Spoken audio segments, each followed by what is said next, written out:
গ্রামের শেষ প্রান্তে ছোট্ট পাহাড়ের ঢাল ধরে দাঁড়িয়ে আছে একটি পুরনো পুলিশ স্টেশন।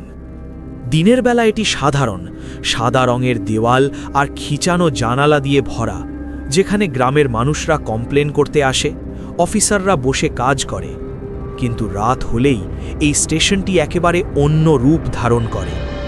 ঘণ্টার পর ঘণ্টা যখন গ্রামের সবাই ঘুমিয়ে থাকে, তখন এখানে প্রবেশ করে তিনজন ভূতের পুলিশ, মৃগেন্দ্র, কামরুজ্জামান আর দেবাশিস। দিনের আলোতে তারা অদৃশ্য, কেউ তাদের দেখতে পায় না, কিন্তু রাতের অন্ধকারে ঘরের মধ্যে তাদের উপস্থিতি স্পষ্ট, এবং যারা রাতে একা আসে তারা তাদের ভয়ঙ্কর রূপ দেখতে পায়। তারা দিনের অফিসারদের মতো কাজ করে, কিন্তু তাদের চোখ, মৃদু নীল আলো এবং ফাঁকা মুখ অদ্ভুত ভয় তৈরি করে। রাত 11টা, গ্রামের সব বাড়ি নিস্তব্ধ। স্টেশনের ল্যাম্পগুলো হালকা আলো ছড়াচ্ছে, কিন্তু ঘরের ভেতর যেন অদ্ভুত কাঁপুনি চলছে। হঠাৎ দূরের রাস্তা দিয়ে একটি পায়ের শব্দ। কেউ আসে, কাগজ ও কলম হাতে। সুমন, গ্রামের অন্য গ্রাম থেকে আসা এক যুবক, রাত 12টার দিকে স্টেশনে প্রবেশ করে। সে জানে না রাত হয়েছে। দরজা খোলার সাথে সাথে হঠাৎ বাতি জ্বলে ওঠে এবং ঘরের মধ্যে তিনটি ছায়া ধীরে ধীরে উঠে আসে। মৃগেন্দ্রের ফাঁকা চোখ, কামরুজ্জামানের নীরব উপস্থিতি, দেবাশিসের অদৃশ্য শক্তি সবই সুমনের দিকে তাকায়। এখানে তুমি কেন? একটি গর্জনময় কণ্ঠ ঘরে ছড়িয়ে পড়ে। সুমনের শরীর কেঁপে উঠল। সে চিৎকার করতে চায়, কিন্তু শব্দ বেরোচ্ছে না। কলম নিজে নিজে কাগজে চলে যাচ্ছে। সুমন দেখতে পায় তার লিখিত কমপ্লেনে মানুষদের নাম নেই, শুধু ভূতের পুলিশদের অদ্ভুত নাম ও সংখ্যা।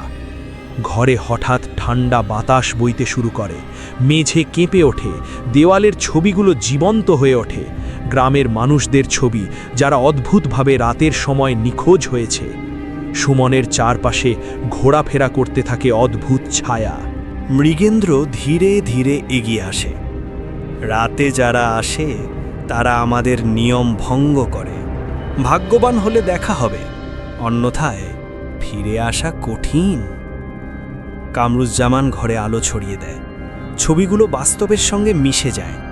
সুমন দেখতে পায় তার পায়ের নিচে মাটি কেঁপে উঠছে এবং ল্যাম্পগুলো ঝুলতে ঝুলতে দুলছে।